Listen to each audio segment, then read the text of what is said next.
Hi guys, तो आज का video lecture second order RLC circuit जो चैप्टर है इससे रिलेटेड प्रॉब्लम सॉल्विंग का है। ठीक है, तो जो इसमें क्वेश्चन नंबर 1 ले रहे हैं वो क्या है।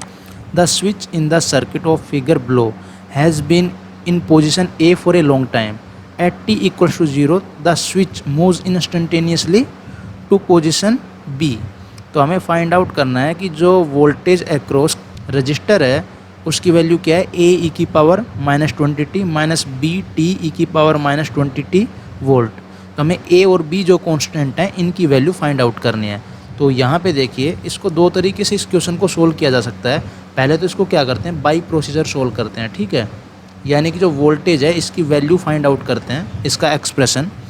तो सर्किट को देखिए, फॉर टी लेस देन 0 जो स्विच है वो कहाँ पे है, पोजीशन ए पे। मीन्स जो ये कैपेसिटर है कम्प्लीटली चार्ज होके क्या हो गया होगा, ओपन सर्किट। इसका मतलब यहाँ पे 2 ओम और यहाँ पे क्या कैपेसिटर, और इस पोलैरिटी में इसके अक्रॉस जो वोल्टेज है वो मान लेते हैं VCT। यहाँ पे वोल्टेज सोर्स कितना है, ±4 वोल्ट। तो यहाँ पर हम देख सकते हैं फॉर टी लेस देन 0 जो VCT है इसकी वैल्यू क्या है, 4 volt. This implies VC 0 minus की वैल्यू क्या होगी, 4 वोल्ट। अब हमें जो सर्किट को एनालाइज करना है वो t ग्रेटर देन 0 के लिए एनालाइज करना है। तो यहाँ पे फॉर t ग्रेटर देन 0 जो स्विच है वो पोजीशन B पर आ जाएगा। तो 2.5 मिली फैरड कैपेसिटर है,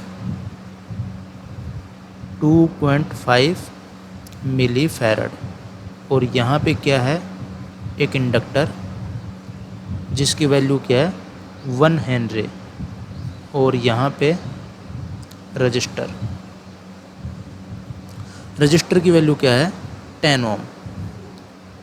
10 ओम, और यहाँ पे plus minus V of T, इसकी वैल्यू हमें फाइंड आउट करनी है। ठीक है, तो यहाँ पे देखिए सबसे इजी जो मेथड है वो क्या है, नोडल। तो इसको ग्राउंड मानते हैं। यहाँ का जो वोल्टेज है वो क्या है, V ऑफ T। इसके अक्रॉस जो इनिशियल वोल्टेज है V ऑफ 0 माइनस या VC 0 माइनस, इसकी वैल्यू क्या है, 4 वोल्ट। तो यहाँ पे अगर हम KCL इक्वेशन लिखें तो क्या आएगा, यहाँ पे जो करंट होगी, करंट थ्रू रजिस्टर, वो क्या होगी, VT/R plus I equals to क्या होता है, CdV/dt,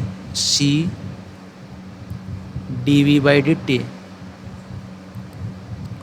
और जो इंडक्टर के थ्रू करंट है उसकी वैल्यू क्या है, इसको मान लेते हैं I of T plus I of T equals to 0। तो यहाँ पे हमें पता है V ऑफ T किसके बराबर होगा, L di/dt।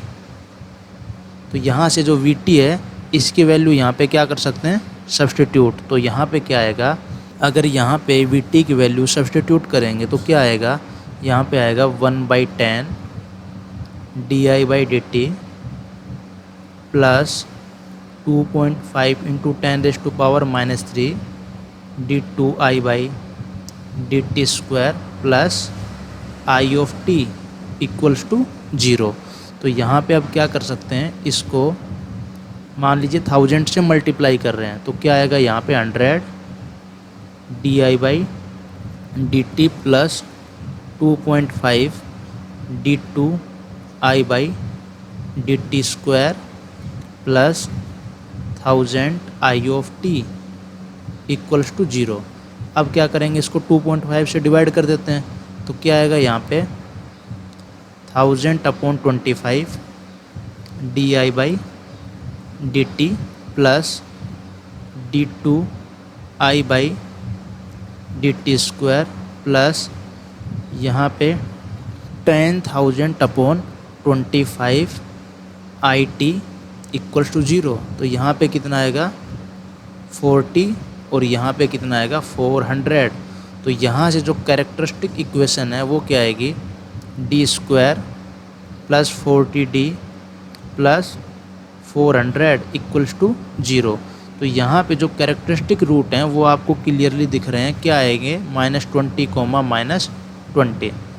तो यहाँ पे जो ये डिफरेंशियल इक्वेशन है इसका सलूशन जो हम लिखेंगे वो क्या लिखेंगे, I of T equals to A plus B T E की पावर माइनस 20t। ये जो करंट की वैल्यू है ये है करंट थ्रू इंडक्टर। तो यहाँ पे आपको पता है कि जो आई ऑफ 0 माइनस है उसकी वैल्यू क्या आती है 0 एम्पियर। ठीक है, तो यहाँ पे आई ऑफ 0 प्लस की वैल्यू भी क्या होगी 0 ampere. This imply 0 equals to A. तो यहाँ पे जो a है इसकी वैल्यू क्या आ गई 0। तो यहाँ पे जो आई टी है इसको हम क्या लिख सकते हैं I T equals to B T E की पावर माइनस 20t। तो यहाँ से अगर वोल्टेज निकालें तो वो क्या होता है L D I by D T. तो L D I by D T क्या होगा, यहाँ पे बी कॉन्स्टेंट है, फर्स्ट को एज इट इज, सेकेंड का डिफ्रेंशिएशन, अब सेकेंड को एज इट इज, फर्स्ट का डिफ्रेंशिएशन। तो यहाँ पे क्या आएगा ये b और यहाँ पे माइनस 20t ई की पावर माइनस 20t प्लस ई की पावर माइनस 20t। तो ये वैल्यू आ गई v ऑफ t की। अब यहाँ से अगर हम कैलकुलेशन करना चाहें किसकी, वेरिएबल b की, तो जो वोल्टेज है वो एक्रॉस कैपेसिटर की वैल्यू थी t इक्वल टू 0 पर 4 वोल्ट। तो जो 4 वोल्ट थी ये पैरेलल में कनेक्टेड है आरएलसी। इसका मतलब जो v ऑफ 0 है उसकी वैल्यू क्या होगी 4 इक्वल्स टू b और यहाँ पे क्या आएगा 0 प्लस 1। दिस इम्प्लाइज b की वैल्यू क्या आ गई 4। तो यहाँ से जो v ऑफ t है इसकी वैल्यू क्या आएगी माइनस 80 ई की पावर और यहाँ पे t माइनस 20t प्लस 4 ई की पावर माइनस 20t। तो यहाँ पे आप a और b को कंपेयर कर सकते हो, 4 और 80 आएगा यहाँ से। तो 4 और 80 यानी कि option C is our correct answer. अब यहाँ पे इसका मेथड 2 देखिए, ऑब्जेक्टिव अप्रोच। हमें क्या है कि जो v ऑफ t है इसकी वैल्यू गिवन है, क्या है ये a ई की power minus 20t minus B T E की power minus 20t, a E की power minus 20t minus B T E की पावर माइनस 20t और ये क्या है 4t ग्रेटर देन 0। अब हमें ये तो पता लग गया कि जो v ऑफ 0 है इसकी वैल्यू क्या है 4। तो यहाँ पे डायरेक्ट सब्स्टिट्यूट कर सकते हैं। तो इक्वल्स टू a माइनस 0। तो यहाँ से जो a है इसकी वैल्यू क्या आ गई 4। ठीक है, a की वैल्यू 4 आ गई, मीन्स यहाँ पे आप देख सकते हो यहाँ पे भी जो a है इसकी वैल्यू क्या थी 4। अब हम क्या कर सकते हैं कि जो t ग्रेटर देन 0 के लिए means t equals to 0 plus के लिए जो कैपेसिटर है उसके थ्रू जो करंट है इसकी वैल्यू यहाँ से फाइंड आउट करते हैं। 4 t इक्वल्स टू 0 प्लस जो ICT है इसकी वैल्यू क्या होगी, यहाँ पे देखिए a इंटू माइनस 20 और e की पावर माइनस 20t है उसकी वैल्यू क्या होगी 1, क्योंकि यहाँ पे t इक्वल्स टू 0 प्लस पर कैलकुलेट कर रहे हैं। ठीक है, और यहाँ पे क्या होगा माइनस b। अब क्या करेंगे, फर्स्ट जो t है इसको एज इट इज़ तो 0 रखेंगे तो 0 हो जाएगा, सेकंड का डिफ्रेंशिएशन प्लस सेकंड को एज इट इज़, यहाँ पे t की वैल्यू 0 रख दी और फर्स्ट का डिफ्रेंशिएशन जो t है उसका 1। तो यहाँ से जो IC 0 प्लस है, एक्चुअल में यहाँ पे हम IC को 0 प्लस पर कैलकुलेट कर रहे हैं, इसकी वैल्यू क्या आ गई माइनस 20 और माइनस b। ठीक है, और यहाँ पे क्या है a means minus 80 minus b। ये किसकी वैल्यू आ गई IC 0 प्लस की। अब हम सर्किट में IC 0 प्लस की वैल्यू कैलकुलेट करेंगे।